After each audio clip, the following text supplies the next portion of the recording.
Welcome back everyone to Titancraft. I'm here at spawn to start the episode off with because I didn't really show it in the last episode. I just kind of left. Everything on the server is built in vanilla by the player base.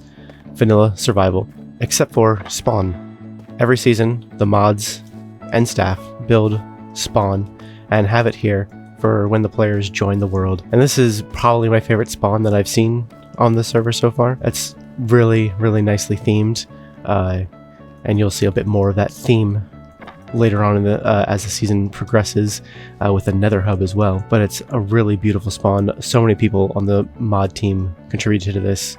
So many beautiful trees, beautiful buildings. I really love the spawn. That's the main spawn building right there. It's in a state of construction currently, it seems. This over here is the public enchantment setup, and I'm actually gonna grab some lapis here. I'm gonna enchant this bow right now because we are going to be doing the dragon fight later today, and I want to have a bow and be prepared. Let's see, does this give me something extra? Power, oh, that's pretty good. Okay, I'll take that. Power 4, and I'll put some other stuff on it from books if I can find some. So yes, today we are doing the dragon fight. It has been exactly 1 week since the server opened. Tango will be on later with us to do the big dragon fight with us. There's a lot of people on right now. There's going to be a lot of people on later, I'm sure. This is the public iron farm. I think all the iron gets sent to this building here. So right here, and these chests will all get filled up eventually. I'm not going to take any because I already have plenty of iron from my iron farm. I'm just going to go out here through this area. This is actually perfect because we're going to go right there.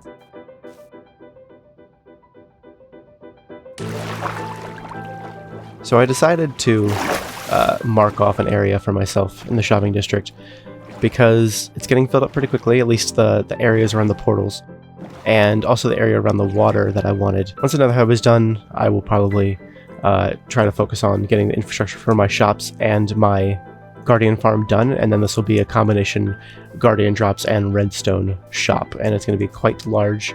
I've got a quite big footprint, and I've got some good ideas that I'm really excited about doing for this space here, and I'm really liking the view that this is going to have. Here, take a look at this. It's going to be right here with the giant spawn island off to the left behind it. I'm really excited for that. It's not too far away from the central shopping district portal, which is right there. So to start off, I'm selling some stuff that I'm not planning on selling for the whole season, just for now, and I made them super cheap. Wanted to throw some stuff in here, try to start getting some diamonds so I can start buying some build materials, so I don't have to collect all my build materials myself. I'm selling some books, with all the books that I have available to me so far in my little trading hall. Some redstone, iron ingots, diamond tools, which just looks like people have been buying. Nice. I've been getting some sales. I really like what they did with the market stalls this season. Every season for the past few seasons we've had market stalls where people can, instead of setting up full shops, they can just set up little pop-up shops where they can just take some barrels and sell items there instead of having to worry about reserving a space. And this season they went with they kept with the theme of spawn, which I really like, and I really like this as well. People have been going crazy with the Nether hub this season in terms of getting the tunnels dug out, in terms of getting the hub dug out. We'll go this way. We'll take a look at what the dig looks like right now. It's something to behold, and I genuinely cannot believe the work that people have done on this. Removing lava. This is all lava. People have removed it all. There's Lima down there, who is my co-coordinator for this project. He's been helping get people to help do this, and it's been he's been doing an amazing job, and he's been clearing out all this lava. We're going to be able to get started building the hub here soon. And people are already building the tunnels, getting the ice roads down. Something about this season's Nether hub and the Nether tunnels that I will share is that it is based on different seasons. We've got 4 different Nether tunnel designs this season, which I'm pretty sure is a first for Titancraft. Now that we have all that dug out, I'm going to get started on something. One of the things about the hub is that it has a few outer shells. One of the outer shells that I want to start with is a shell of froglights, ochre froglights. We're going to need a lot of them. We need like a couple dozen shulkers full of ochre froglights, and we don't have very many of them in the hub storage yet. So I'm going to get started on it. I'm going to make my way up to the nether roof here. I've got some materials to get up there and to break the bedrock. Let's see. That's 126. That won't do. I need to find 127. Hopefully there is a nice 127 spot around here. There we go. I'll go ahead and ladder up here. Let's see. Hopefully this works. Very nice. Looks like someone's already up here. Okay, we're gonna place these here. I'm gonna grab the TNT. Place that right there. Put that right there. I'll put the trapdoor right there. This is the block where the bedrock is one thick. I'm going to place that right there. And hopefully this works. Actually, there's a lot of people on right now. I should have a decent amount of time because of the lagginess of the server right now. Once I flick this lever, I need to get under this trapdoor and place a piston right here as quickly as I possibly can. Ready, set, go.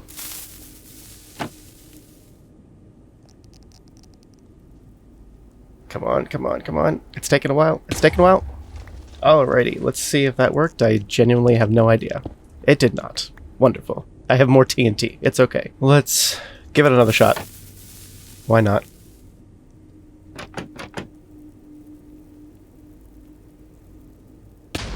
Oh, I think that one worked. Yep, it worked. Very nice. Okay, so I'm gonna get myself a nice ladder way up here so I can get up here really easily. But before we go back down and do that, I'm going to go to a mangrove swamp and grab some frogs. And actually, I went to a mangrove swamp a few days ago for some things, and I took a screenshot of the coordinates. So I'm just gonna translate those coordinates into nether portal coordinates and find it on top of the nether roof and make another portal to the mangrove swamp. If I've got my calculations correct, this is the right spot for the mangrove forest. So I'm just gonna build a nether portal here real quick to get there. Please let this be correct. I do not want to have to transport my frogs too far to get to where I need to go. This is very good. It's kind of in a tree though, which is not the best, so I might move it down here and then go find some frogs. All right, so I had to go back and grab some leads, and I picked out a spot on top of the nether roof where I'm going to put the frogs. And of course it's nighttime now, but we're going to attempt to find some frogs. I'm actually going to turn hitboxes on so that I can see a little bit better. And I know there are frogs around here. I have seen them. And we have our first contestant. Okay, so apparently I was incorrect about the type of frog that lives in the mangrove swamp. The regular swamp has the right kind of frog, but that's okay. I believe there is another biome I can take these guys to nearby where I can breed them. I've got my temporary frog breeding set up here. There's the mangrove swamp over there, and the portal's over there. I'll either move it over here or I'll just drag them all over there. This is taking quite a while because of how many people are online right now. But I do have plenty of tadpoles. I need 12 frogs total, and I believe I have 12 tadpoles here, minus the 3 of these new frogs that have grown up. So I've got 3 grown up. I'm waiting for the other 9 to grow up. I might have to switch gears here in a second because we're very shortly approaching the end fight. I'm not going to be wearing my netherite gear to the end for the end fight and for exploring the end to try and get an elytra and get some shulkers because I don't want to lose it. So we're gonna go back to the base in a minute here and gear up. I'm gonna gear up myself and Limbrugger. Gonna grab us some extra stuff and some extra food as well, and we're gonna make our way to the end portal at some point very soon. I think I'm all set. Put my netherite gear away. Got some rockets. This is for Limbrugger. This row right here, I enchanted another bow for him. I need to drop this off at the Nether Hub storage because we're going to need a bunch of that, and it's hard to get. Actually, I got a 3rd Wither Skeleton Skull earlier this morning, by the way, and I actually decided that I'm not going to use this for a beacon yet. I'll have to get 3 more for that. I am going to use this instead for a Wither Rose farm out in the end, which I'm hoping to make sometime this weekend after the end opens in about a half hour. I'm going to make my way now to the public end portal area.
Well, with all of the end stuff done, we're back to this. Back to the frogs.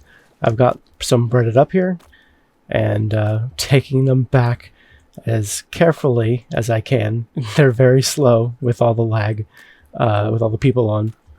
Taking them all slowly back to the nether portal, and hoping to get them safely across the nether ceiling, and then I gotta build the farm and get them into it.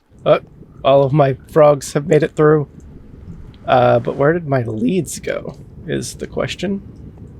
My leads seem to have... Oh, there we go. Oh, I got 11. I must have lost a frog at some point. Okay, I'm going to take these guys over to where the farm's going to be. Actually, the farm is going to be this direction. I'm going to take these guys over to where the farm is supposed to be, and then I'll go back and see if I can find some more. I'm supposed to have 12 leads. I only had 11, and now I have 4, so that means I'm probably missing 5 frogs. I don't know. I'll check. Maybe I lost them along the way and didn't realize. All 12. Done. Awesome. Wonderful.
This is all done.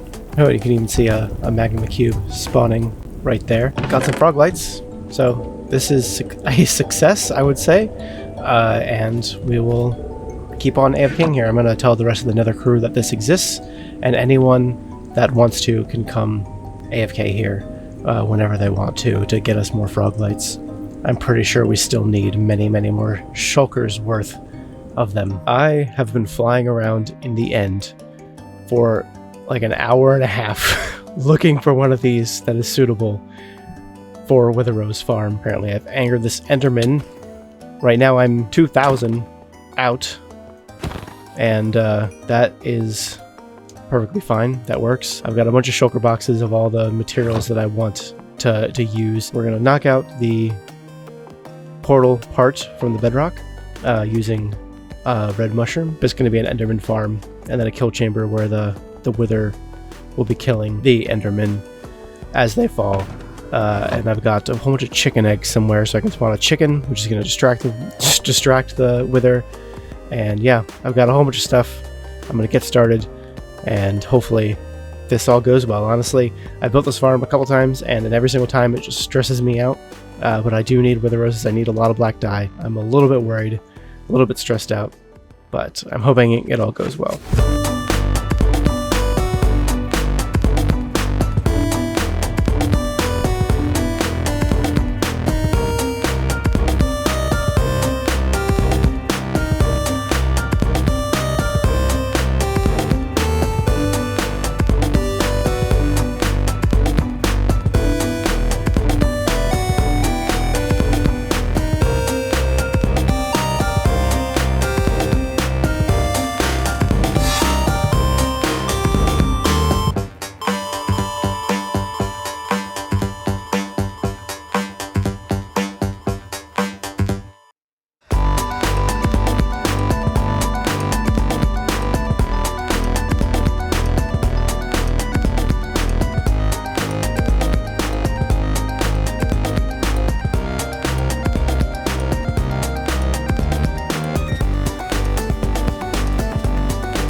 The Wither Rose farm works after much frustration with the chicken. I was in pretty much panic mode for a little while as I was trying to get this chicken into place. This is like the 6th or 7th chicken that I spawned in and grew up with seeds to try and get onto the spot. There were just so many issues with Endermen transporting to places I didn't want them to be, and the chicken dying or getting hit with a skull, or the wither shooting at me and almost killing me, and then I flew away and then it focused on the chicken and it would kill the chicken because it wasn't in the right place. But now that the chicken is there, we should be fine. We should be good to go. This farm should be totally fine from here on out. Let me turn down my sounds here for a bit while we check up on this. I've got quite a lot of wither roses. I AFK'd here for quite a bit after this thing finished, so I have many double chests full of wither roses and many shulkers full of wither roses. This is all the shulkers I really have at the moment to use. For the first little while here, I'm mostly going to be giving these away. I'm going to be selling them a little bit in my shop, but I'm going to be giving these to a bunch of public projects and some people I know, and I will sell some in my shop just to make a few diamonds. This wall over here, funny story. I built this farm in Season 7 of Titancraft, and the skulls were kind of just going over into the void and just going off in the distance, and apparently I had built up so many skulls and unloaded chunks that if I had built up too many more, then I could have like completely just crashed the server. I built up, I don't know what the number was. Maybe I can post it on screen if I can find the number in my messages or in Discord somewhere. So I'm pretty sure it was posted somewhere. There were a lot of these projectiles just sitting in unloaded chunks, and the head mod Grifter had to get rid of them, and they instructed me to build one of these walls from here on out. Inside of this wall are lava sources, and the outside is water. So if cobblestone breaks from a skull, from a blue skull or whatever, it will regenerate. In the previous episode, I gave a quick look at some of my old builds from Titancraft Season 6, just in case you're not on this server and have never seen what I've built before. Let's take a quick moment to look back at some of the things I made in Titancraft Season 7, beginning with what I probably spent the most time on throughout the season, my bookshop. I've really made an effort to keep this shop stocked, and I actually became the go-to place for people to buy books. This is called the Living Library, and was the first thing I built in Season 7. It had 2 floors. The ground floor sold every book.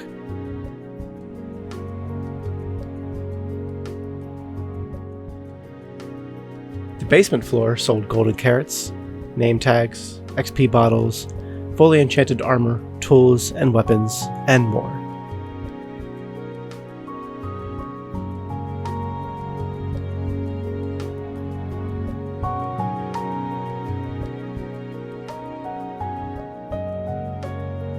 The second thing that I completed in Season 7 was the very first public project that I had ever worked on.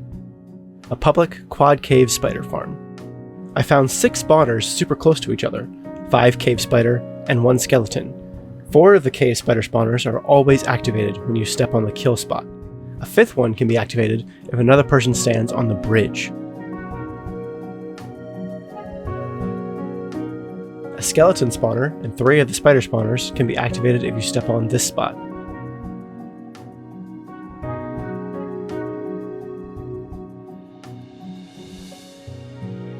This thing was super productive and worked really well for straying and XP, even with a ton of people online. This was a fun project, and I learned a lot about how to make a public space. The main project that I attempted to do in Season 7 was a public flower and plant farm. The original intent was to make this a mix of industrial factory and color, with a massive storage system that provided every plant and flower for free. This was a very short season, lasting a little over 6 months, and I took too much time away to really even begin the actual build. But I did finish the flower farms and open them to the public with what was supposed to be a temporary storage system. It was designed so that when people take flowers out of it, the system automatically detects that the chests are no longer filled, and so turn the necessary farms on to refill those chests. It's also designed to automatically detect when each individual farm is running low on bone meal, and then refills that farm's bone meal from the central bone meal storage.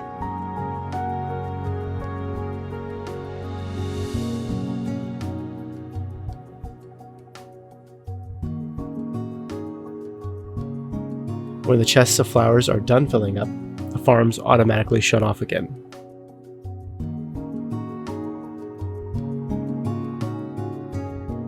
I helped out with some builds for another public project this season, the Public Brewery, a place to get every potion in the game for free.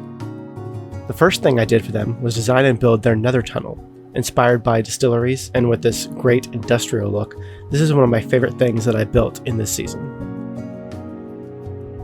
I also designed and built the main brewery building on their custom island. I was given an initial shape to work with, as they wanted it to have this diagonal look, and then taking that and then going for that same industrial distillery look here. I also helped with some of the custom trees off to the side of that building. Every season, Titancraft has a Statue Valley. The last thing that I built this season, built in Statue Valley, was my very first attempt at an organic build, a creature build. I made so many diamonds for my bookshop that I felt I had to actually use them for something. So I built this gigantic dragon and used all of my diamond blocks. 17 stacks of diamond blocks to be exact, plus a whole bunch of diamond ore. I was really, really proud of how this came out.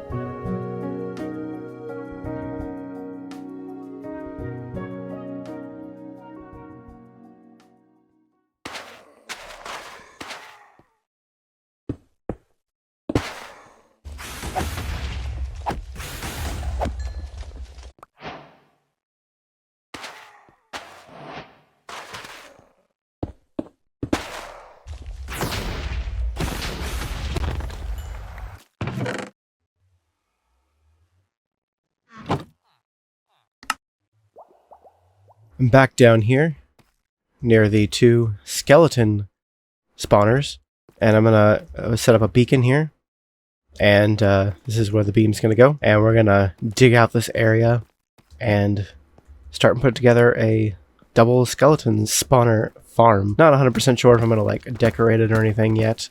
We'll see. I also want to set up a dedicated nether portal down here so I can very easily get down here if I need to, and then we'll move on to the spider one.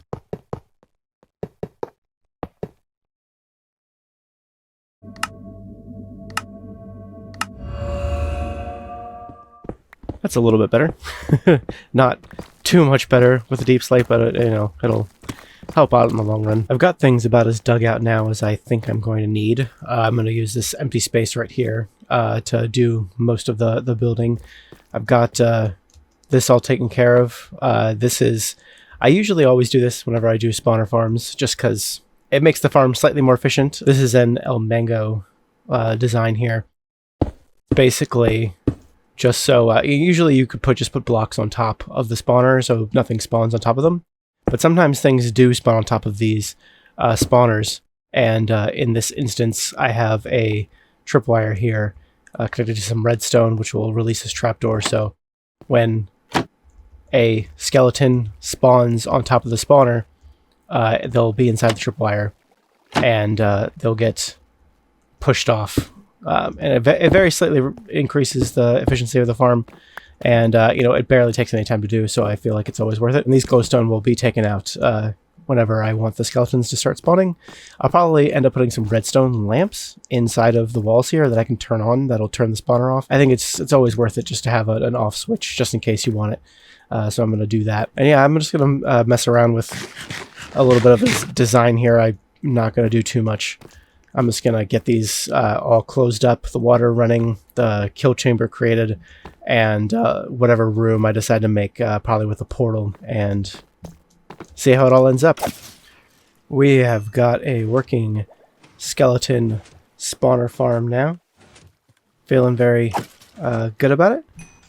Threw together a little room here. Didn't spend too much time on it. The 2 spawners are here in these little vat kind of things. I've already heard the contraption up there go off, the little trapdoor that releases the water. I've already heard it go off a couple times, so it's at least helping a little bit. I'm gonna keep 8 double chests of bones, although what I'll do is just like craft these into bone meal and then craft those into bone blocks. So I don't know if this will ever get filled up, but I'll keep 2 double chests of arrows as well, just in case I need arrows for whatever reason, or anyone needs arrows for any reason. And then everything else will come back here and get spat into the fire, and then this barrel will be a trash as well, because sometimes I like having a little trash can to throw things in whenever I make an area. There's this light here that will turn on the lights and stop things from spawning. Generally kept those on while I was building the room here. Turn this back off, and things will probably start spawning again. Very happy with this. This will be a nice little farm to use if I need some quick XP, or if I need a lot of bones, which I have been using to grow crops to trade to villagers for emeralds. Any other reason I might need to use bone meal, I might have to grow a lot of trees later on in the season. I'm going to need a lot of spruce and a lot of mangrove, so it'll be really good to have a good source of bone meal here. Really happy with that, and gonna move on to the next thing. To end the episode off, I've come down here to our 2 spider spawners that I discovered in the last episode. I've set up my beacon in this big cavern that we found underneath the base. This actually, this beam is going straight through the monument up there. I had to even take out some prismarine to get the beam to go through. The way this is going to work is I'm just going to have both of these spawners dump spiders into one big pool of water that will take them into a kill chamber. I think that'll be the easiest thing to do without having to route them through like pipes and stuff. Similar to like how I showed you my quad spider farm in the season 7 world that I showed you. That build was really complicated and took a really long time, and there's only 2 here, and they're not cave spider spawners, they're regular spider spawners, so they're a little bit different. I don't need it to be the most efficient thing in the world, I just want to be able to have some levels and some string come from it, and that's about it. I'm hoping this won't take too long. I'm going to put a little bit less effort into it than I did into the skeleton one, because the skeleton one took more effort than I meant to put into it, and it took me longer than I meant to. This one I'm hoping I can just finish in a couple of hours here. We have got a working double spider spawner farm. It's, you know, with how many people are online, it's like not the fastest thing in the world right now, but there is a steady stream of spiders coming in, and I've been sitting here for a few minutes and I got a little bit of string. Some of the stuff kind of goes in my inventory, so I can just easily put it there. I noticed that every once in a while a spider jockey will spawn, and if it hits me, then the arrow will send me back. So I put this here to keep me from being sent too far back. I've got a special farm sword that I made for this that'll keep in this barrel. This is the little room that I made. Very simple. Has an on and off switch, just like the skeleton spawner farm. Here, actually, let me turn that on and I'll show you out here. Really need to clean up the mess out here. I need to put away the beacon and all the stuff I got digging out. But I put a little window here so I can make sure that the lights are working properly and stopping spawning. So that's all the lights on. And I'm only keeping string. I could switch out one of the filters for spider eyes if I ever decide that's something I want to do. But honestly, I really don't need them. But yeah, that's pretty much it for the spider farm. Pretty happy with how it turned out. Nice little room here. Very happy with the skeleton spawner farm as well. And all the other farms that I've made in this episode. It's been a pretty packed episode, and I'm about ready to call it done for now. One thing I did want to show real quick before I end the video is I've been collecting quite a lot of wither roses at my wither rose farm. And this doesn't include the couple dozen shulkers that I've either given away or sold in the shop. I've been able to give away quite a few and sell a decent bit. That is it for this episode. Thank you so much for watching. I really appreciate it. I hope you enjoyed it. If you did, let me know. And I will see you in the next one. Thanks, everyone.